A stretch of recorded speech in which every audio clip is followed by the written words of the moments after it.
Seminar academy of dance and music পূর্ব পুটিয়ারি আয়োজিত culture as therapy শীর্ষক সাংস্কৃতিক অনুষ্ঠানে উপস্থিত ছিলেন বিশিষ্ট বক্তা, গুণী অতিথিবৃন্দ, শিল্পী ও সংস্কৃতিপ্রেমী মানুষজন। 10ই মে 2026 রবিবার বিকেল 4:30 থেকে কলকাতার ফিল্ম সার্ভিস প্রাঙ্গণে অনুষ্ঠিত এই অনুষ্ঠানে নৃত্য, সঙ্গীত ও সংস্কৃতির মাধ্যমে মানসিক সুস্থতা ও মানবিক চেতনার বার্তা তুলে ধরা হয়। অনুষ্ঠানে বিশিষ্ট অতিথি ও বক্তাগণ সংস্কৃতির নিরাময় শক্তি, শিক্ষাচর্চার গুরুত্ব এবং সমাজের সাংস্কৃতিক শিক্ষার প্রয়োজনীয়তা নিয়ে গুরুত্বপূর্ণ বক্তব্য রাখেন। তাদের মূল্যবান উপস্থিতি অনুষ্ঠানের মর্যাদা বৃদ্ধি করে।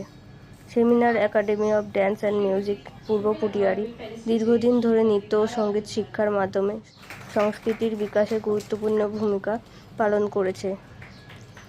এই বিশেষ আয়োজন সকল উপস্থিত দর্শক ও অতিথিদের মনে এক সুন্দর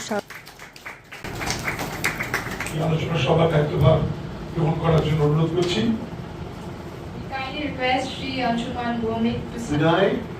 এবং সেই গানটি হলো হৃদয় আমার প্রকাশ হলো অনন্ত আকাশে। আমরা বুঝতে পারি, অন্তত ওই মুহূর্ত থেকে বুঝতে শুরু করি যে প্রাণ পুরো তার সঙ্গীত, সঙ্গীত তার সঙ্গীত এবং গান, রবীন্দ্রসঙ্গীত তার একেবারে আত্মার আত্মীয়। সে তার জাগতিক যে অস্থিরতা adolescence and then even in adulthood and in old age. করতে করতে করতে করতে হয় না, বিভিন্ন মানুষের যখন সাহচর্যে আসছি, বিভিন্ন ডিরেক্টরদের আন্ডারে কাজ করছি, বিভিন্ন জায়গায় যাচ্ছি সারা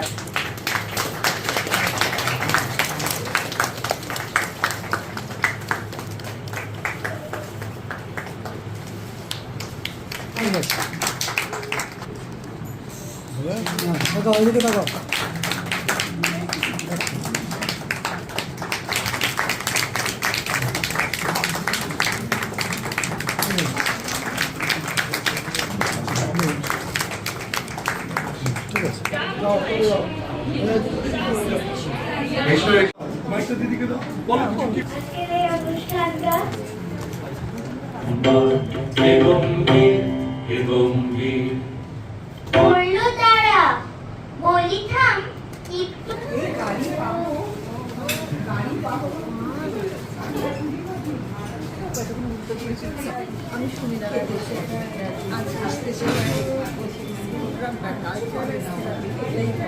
সংস্কৃতি ও নিরাময়, এটার প্রধান উদ্দেশ্য এখন বর্তমান যুগে যে মানে সব কিছু থেকে আস্তে আস্তে কিছুদিন বাদে সরে যাওয়া, যাতে এটা না হয় এবং তাদের বিকাশ যাতে নাচটাকে, আমি মেনলি নাচটার উপরে কিন্তু নাচের সঙ্গে প্রত্যেকটা সংস্কৃতি মানে প্রত্যেকটা নাচ, গান, আঁকা, নাটক বলুন, নাটক বলুন, সব কিছু থাকে একটা বিকাশ। তো সেইটা যেন সবার মধ্যে মানে একটা থেরাপি দিয়ে করলে হয়তো আরও, থেরাপিটা তো ছেলেমেয়েদের বলা যায় না বা বলবও না, এটা বলার নিয়মও নয়। আমরা যাতে এমনভাবে শেখাই যে কিছু পারে না তাকেও যাতে একটা জায়গায় নিয়ে যেতে পারি, আবার যে অনেক কিছু পারে তাকে যেন আরও কিছু দিতে পারি, বা সাধারণ যে থাকে তাকে যেন আমরা ভালোভাবে একটা জায়গায় নিয়ে আসতে পারি। এইটাই আমাদের কামনা ছিল, যার উদ্দেশ্যে আজকের এই অনুষ্ঠানটা আমার তৈরি করা। এবং এর জন্য আমাকে একজন আমাদের মধ্যেই ছিলেন জয়শ্রী, তিনি আমাকে অনেকখানি অনুপ্রেরণা দেন এবং সব কিছুতে খুব সহায়ক থাকে।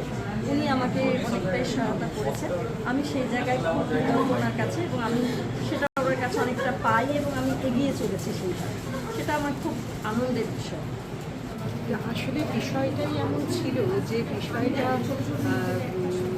সত্যি প্রয়োজন, আজকালকার যুগে প্রয়োজন, সেটা অভিভাবকরা বুঝতে পারছে। অভিভাবকরা যে ফট করে বেঁচে যাবেন এমন নয়, তার জন্য কিন্তু আমি সুবিধাদি এবং প্রযোগরা যারা এই ইনস্টিটিউশনটা চালায় তাদেরকে ধন্যবাদ দেবো, কারণ তারা কিন্তু এইটা যে প্রয়োজন, এইটা যে অভিভাবকদের এই বিষয়টা বুঝতে হবে, জানতে হবে, তবে তাদের ছেলে মেয়েদের এগোতে পারবে, এটা কিন্তু ওনারা ভাবিয়েছেন অভিভাবকদের, সেই জন্যই এটা হয়েছে। আর যারা যারা আমরা যারা যেহেতু এই বিষয়গুলো নিয়ে কাজ করি, তো এগুলো করে করে আমাদের চুলগুলো কেটে গেছে, সুতরাং সুতরাং আমরাও রিলেট করতে পারছিলাম ওনাদের সঙ্গে। ভালো লাগছে, খুব সুন্দর ওনারা শুনছিলেন বলেই আমরা কিছু বলতে পারছিলাম। আমার খুব মনে হয় যে সঙ্গীত, নৃত্য, বাদ্য, চিত্রকলা এই সব কিছু সমন্বিত করে শিল্পের বিভিন্ন অঙ্গ কেমন আমাদের দৈনন্দিন জীবনে শুশ্রূষার কাজ করতে পারে। যারা কষ্টে আছে বিভিন্ন কারণে শিল্প কেমন করে তাদের জীবনে আশ্রয় হয়ে উঠতে পারে সকলকে ভাবে না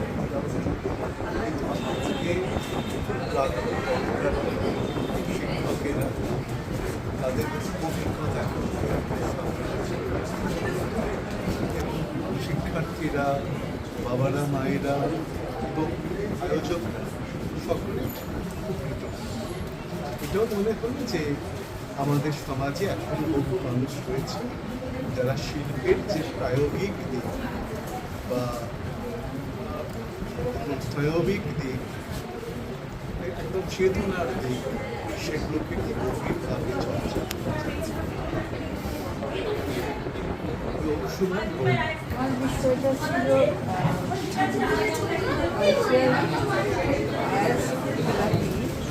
আমি কাশ্মীরি স্পেশাল ছেলে, সেখানে এইটা কতটা এফেক্টিভ সেটা কিন্তু আমার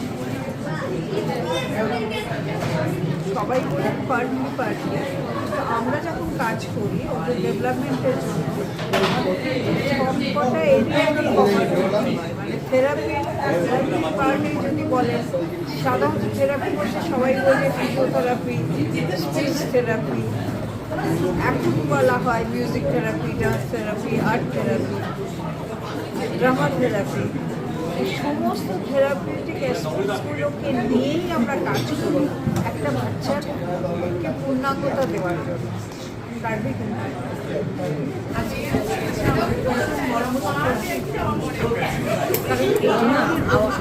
আস্তে করতে হবে, নাহলে কোনো বাইক তাহলে আগামী এবং আমরা আগামী সমাজকে তৈরি করতে পারবো। এই আলোচনাটা ভীষণ হয় এবং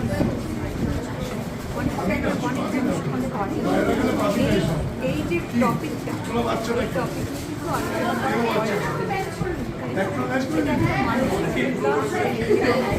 হয়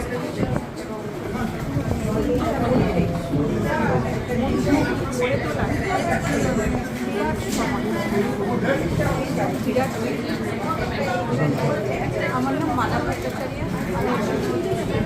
খুব ভালো লাগছে। সুস্থ সংস্কৃতি আস্তে আস্তে কমতে কমতে একদম লোপ পেয়ে যাওয়ার অবস্থা। হয়তো এরপরে মঙ্গল গ্রহ থেকে সুস্থ সংস্কৃতিবান মানুষকে আনার চেষ্টা করতে হবে, এমন দিকে যাচ্ছে।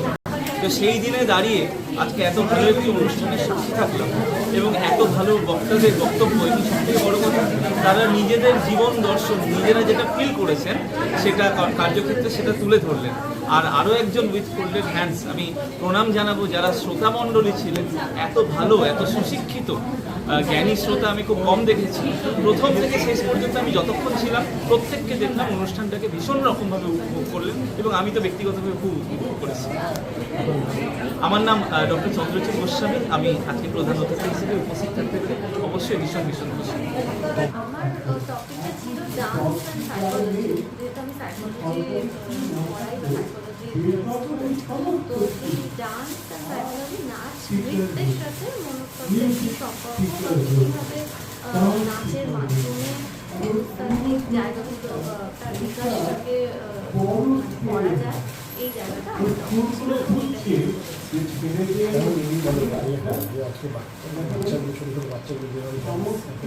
হ্যাঁ, এখানে আসলে মাল্টিপল এজ গ্রুপ থেকে অডিয়েন্স ছিলেন, একদম ছোট বাচ্চা ছিল 4-5 বছর এরকম, বড়রাও ছিলেন, মাঝবয়সীরাও ছিলেন। তো ভালোই, মানে আরেকটু তো ছোট বাচ্চাগুলোরকে একদম ডিরেক্ট করে কিছু বলা যেত সেটা হয়তো ভালো হতো, কিন্তু আদারওয়াইজ ভালো ছিল, বাচ্চাদের রেসপন্স তো ভালোই ছিল আমার যা মনে হলো। আমি চেষ্টা করলাম যে বুদ্ধির বিকাশ বা ইমোশনের ডেভেলপমেন্ট এগুলো কীভাবে অ্যাড্রেস করা যায় নাচের মাধ্যমে এবং এখন যেমন সবসময় আসলে দেখি যে different forms of cultural activities are getting discouraged, যে মানুষ তাদের ছেলে মেয়েদেরকে সবসময় বলছে যে নাচ করতে হবে না বা গান গাইতে হবে না বা নাটক শিখতে হবে না বা আবৃত্তি বন্ধ করে দাও, তো পড়াশোনাটাই সব। সেটা হয়তো বাবা মায়ের একটা পার্সপেক্টিভ যে চাকরি বাকরির ক্ষেত্রে সেটা খুব মানে পড়াশোনাটা খুব ইম্পর্টেন্ট, বা আমরা শুধু পড়াশোনা মানে একদম স্টিরিওটিপিক্যাল যে এডুকেশন, সেই এডুকেশন না হলে চাকরির জায়গাটা খুবই মানে প্রিকেরিয়াস, মানে খুব এন্ডেঞ্জার্ড হয়ে যাচ্ছে। কিন্তু এগুলোরও আমাদের ডেভেলপমেন্টের জন্য, সাইকোলজিক্যাল ডেভেলপমেন্টের জন্য পার্টিকুলার ইম্পর্টেন্স কিন্তু এই সমস্ত অ্যাক্টিভিটিগুলো রয়েছে। এই অ্যাক্টিভিটিগুলোকে আমরা আস্তে আস্তে থেরাপিউটিক এদের যে মানে অ্যাজ টুলস অফ থেরাপি আমরা এগুলোকে ইউজ করছি। আমি সেই জায়গাটাকে আজকে যতটুকু আমার টাইম ছিল একটু হাইলাইট করার চেষ্টা করছি। আমার নাম নবমিতা চক্রবর্তী। যা যা বললাম তা আমাদের সবার একটা বিরাট প্রাপ্তি হয়ে রইল, আমাদের সম্পদ হয়ে রইল। আর আয়োজকদের অনেক অনেক ধন্যবাদ এমন একটি সন্ধ্যা আমাদেরকে উপহার দেবার জন্যে। যে বিষয় নিয়ে আমরা এমনিতে ভাবি না, ওর ভেতরে অথচ কত ভাবনা থাকে, সেই বিষয়টিকে সবার সামনে এত সামগ্রিকভাবে সর্বাঙ্গীনভাবে উপস্থাপন করার সুযোগ করে দেওয়ার জন্য